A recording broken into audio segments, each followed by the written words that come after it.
welcome back to another video of the channel. My name is Julio. Thanks for tuning in. Before we get started, like, subscribe, hit the notification button, and let's get down to business. So today we're going to be talking about OSPF Virtual Link and what advantages it provides to your network. Before we get into the lab, let's get inside the details. An OSPF virtual link acts as a logical tunnel to connect non-backbone areas to the OSPF backbone area 0 when a direct physical link is infeasible, essentially extending area 0 throughout another non-backbone area, a transit area, to maintain network hierarchy and routing, allowing routers to exchange LSAs as if they were directly connected to area 0. It solves issues with discontiguous area zeros and geographically separated areas using two area border routers that share a common transit area. So how it works: purpose, to link non-backbone areas like area 2 to area 0 via another area like area 1 that is connected to area 0, creating a logical link over existing physical links. Transit area, the intermediate area, example area 1, used for the connection, which cannot be a stop area and must have a full routing info. ABRs, the two ABRs at either end of the virtual link form a point-to-point adjacency, treating the path throughout the transit area as a direct connection to area 0. Tunneling. OSPF packets, LSAs, are tunneled between the two ABRs, making them behave as if they were in area 0, enabling proper route propagation. Configuration requires configuration on both ABRs, specifying the transit area and the router ID of the other ABR. Alright, so let me break it down to you.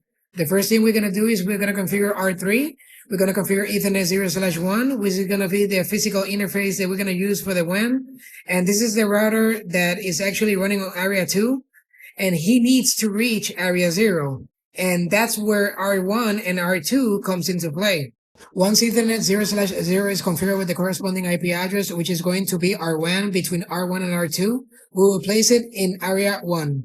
Then we will configure loopback 0 on R1 with the corresponding IP address, and we will place in area 0. Then we will establish an OSPF virtual link between R1 and R2 using area 1 as the transit area, which creates a logical backbone adjacency to area 0, allowing R2 to become logically connected to the backbone so that area 2 can reach area 0 through R2. So here are the commands that we're going to be injecting on R1, R2, and R3. I'm going to leave it for a couple of seconds here so you can take notes, or just pause the video if you need to.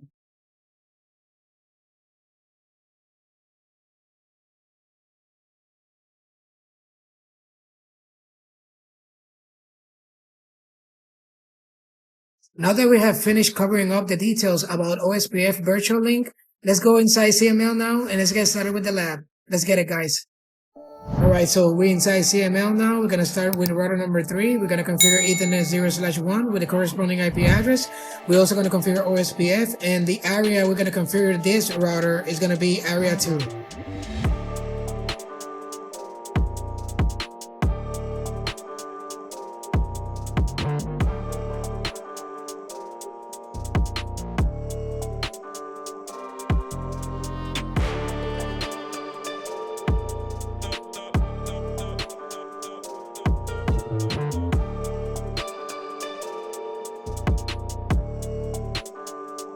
Okay, we are done configuring router number 3. Let's go ahead and jump into router number 2.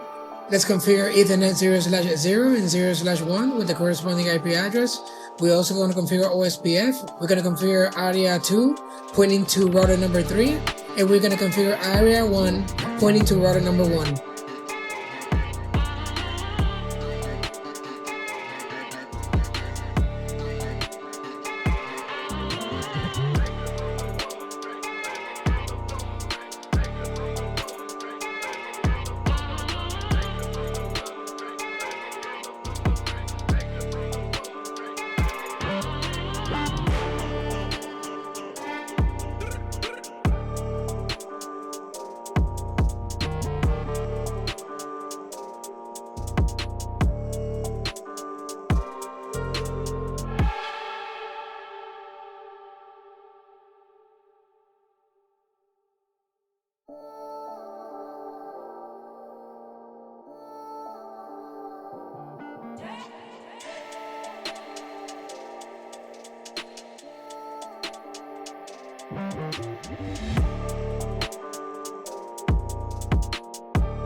Alright, we got area 2 already up. Let's go ahead and jump into router number 1. Let's configure the interfaces with the corresponding IP addresses and also configure OSPF as the routing protocol.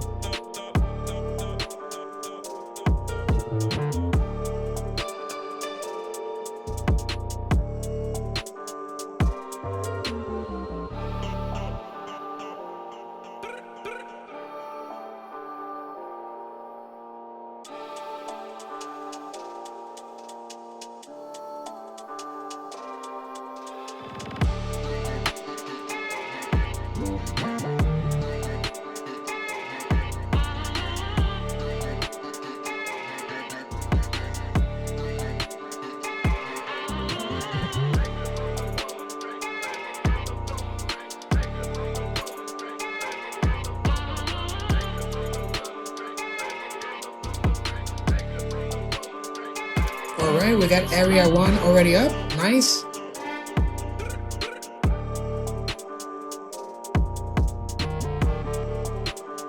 Alright, so let's do a show IP route, and as you can see, I have no new routes being learned just yet, and that is because we haven't started with the configuration regarding virtual link between router 1 and router 2.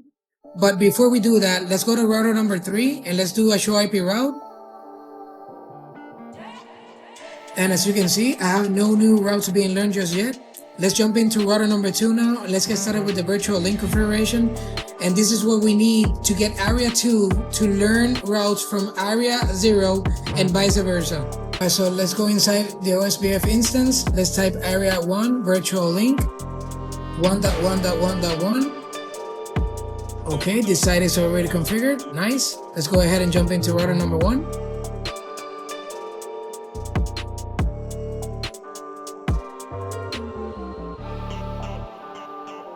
Let's go inside OSPF instance and let's type area 1 virtual link 192.168.1.2.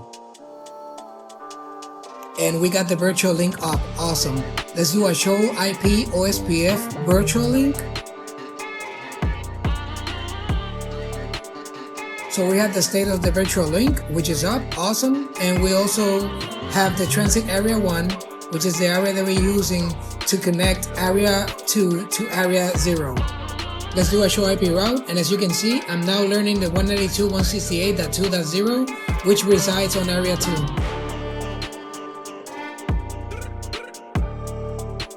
Alright, so let's do a show IP OSPF database, and as you can see, I'm learning the 192.168.2.0 via 192.168.1.2, which is area 1.